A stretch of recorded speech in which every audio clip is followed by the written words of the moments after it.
É interessante a gente ter o presidente Bolsonaro na tela para a gente lembrar que neste governo existe um Ministério da Mulher. E eu lembro que a nossa convidada, CEO do Grupo Mulheres do Brasil, Alexandra Segantin, está aqui com a gente hoje como nossa convidada. E eu queria te perguntar especificamente sobre o Ministério da Mulher. E sem querer fazer provocação, não um ministério que defende azul para menina e rosa para menina, mas é importante ter um Ministério da Mulher? É importante. É importante porque são várias pautas que dizem respeito à mulher. A gente já tem um desequilíbrio dentro do legislativo. Então, a questão da violência contra a mulher é muito grande, é muito alta. Que seja pensada sobre isso, a questão da primeira infância. Então, você tem muitas pautas que são muito específicas à mulher. Não que as mulheres tenham que ficar restritas às pautas que estão dentro de um Ministério da Mulher. Muito pelo contrário. Mas ter um ministério olhando essa pauta, e até mesmo por conta dos desequilíbrios que a gente tem no legislativo, no executivo, em todos os poderes e, na verdade, em todos os espaços de poder, até da sociedade, é importante sim que a gente tenha e que pense pautas amplas, mas sobre o olhar da mulher.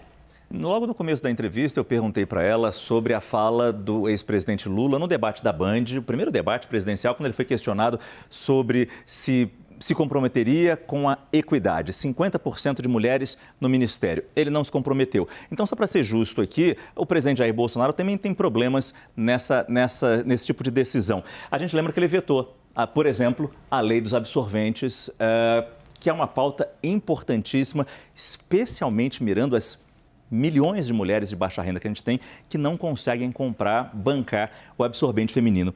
Eu pergunto se uma mulher no poder teria feito diferente. Certamente. E quando a gente busca representatividade, e a gente está muito contente também quando abre os números, né? Que assim, então, se a gente aumentou o número de mulheres para quase 18%, 30 e quase 35% são de mulheres negras.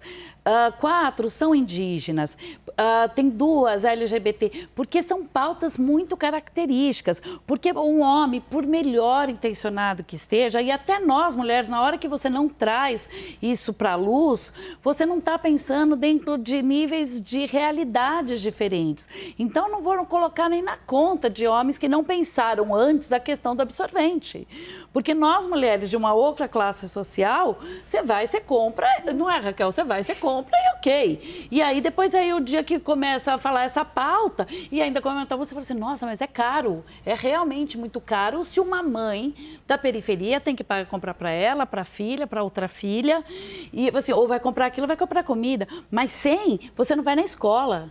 Então, trazer à luz, e quando a gente viu a bancada feminina inteira, independentemente de veto presidencial ou não, assim, ela se une de todos os campos políticos.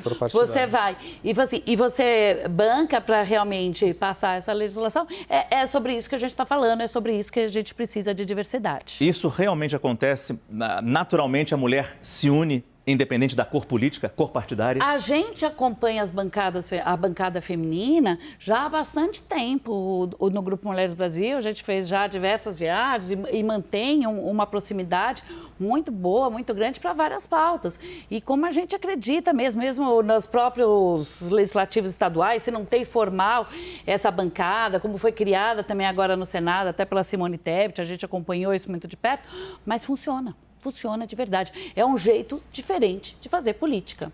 Essa equidade, Raquel, e eu jogo para você porque a gente falou disso, de como as empresas também não enxergam ou têm essa dificuldade de enxergar a importância ou não conseguem fazer, por algum motivo, essa equidade nos seus quadros. Qual é a importância dela? As empresas já perceberam isso, né? Mas nem todas conseguem fazer. Por quê? Márcio, eu acho que é absolutamente cultural. Porque como a Alexandra estava falando, quando você pega as meninas e os meninos que saem das universidades, hoje em dia você sai muito equilibrado. Você tem um alto nível de capacidade. Aí, quando a mulher chega no mercado de trabalho, aí vai se colocando várias questões, porque no Brasil ainda o cuidado com os filhos cabe muito para a mulher, então isso acaba sendo um peso na carreira não só das executivas, mas de qualquer mulher. Então você obrigatoriamente tem que fazer uma espécie de break na sua carreira, isso acaba sendo cobrado de você, dificulta o seu avanço e chega em determinado momento da carreira, eu acho que qualquer mulher que vai atingir um cargo de liderança, eu já ouvi isso de muitas executivas, que é quase que uma barreira cultural. Os chefes não imaginam uma mulher ocupando aquela posição.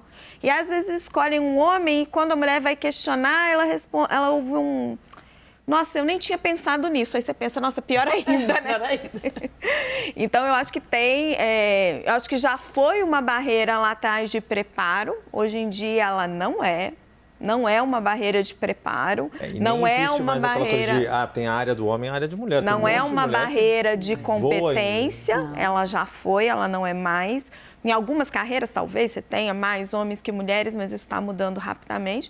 Mas eu acho que existe uma barreira da estrutura da sociedade como ela está estruturada, principalmente o cuidado com os filhos, que recai muito sobre a mulher. Isso não é um problema só do Brasil, você viveu no Japão, você sabe como é grave isso lá. Talvez seja pior até. Vários países, os Estados Unidos também se depara com esse problema, que forma mulheres ultra qualificadas e, de repente, essa mão de obra é retirada do mercado de trabalho porque não tem amparo para esse cuidado com os filhos. E aí tem uma barreira cultural, que em determinado momento o chefe não te enxerga capaz como o homem que está do seu lado. Felipe, só para te colocar nessa conversa também, até já falei com ele, mas eu preciso botar você também. Qual vai ser o papel da mulher em 2023? Eu digo para fortalecer essas bandeiras tão caras para elas. Como vencer essa resistência no Congresso, por exemplo? Olha, Márcio, pergunta realmente bem difícil, né? Felizmente houve esse crescimento de mulheres de diversos campos ideológicos, de diversos campos políticos. Me parece que mulheres que são de famílias de políticos já tinham uma maior facilidade de entrada nesse universo. A gente falou muito nesses últimos dias da Simone Tebet, falou hoje, por causa do apoio dela ao Lula. Ela é filha do Rames Tebet, né, que foi presidente do Senado no começo do milênio, nos anos 2000, ali, 2001, 2003, morreu, se eu não me engano, em 2006.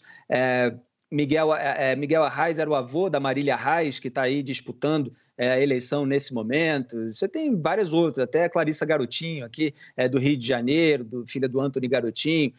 Então, hoje você vê mulheres com maiores entradas aí nos partidos por outros caminhos, mesmo mulheres que não são de famílias de políticos e podem contribuir aí para todo esse debate.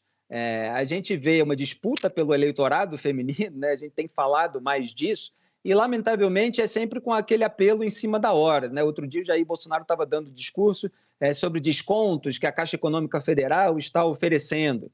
Agora, por exemplo, o Lula está fazendo essa carta aos evangélicos, ou pelo menos cogitando, que está dividindo a cúpula do PT, e já deu declaração de que ele é contra o aborto. Está fazendo isso às vésperas da eleição, no segundo turno, porque quer atingir o eleitorado evangélico. A gente sabe que no campo da esquerda tem muita gente que é a favor, mas eu vejo muito pouca discussão, por exemplo, até eventualmente a Alexandra poderia falar, sobre trazer as mulheres, independentemente de posição contrária ou a favor, porque isso é um outro debate, mas trazer as mulheres para a rede pública de saúde, principalmente aquelas de baixa renda, né, que são sempre citadas no meio dessa discussão, para que elas ganhem uma orientação melhor desde cedo, para que tomem todas as precauções, para que tenham os atendimentos necessários.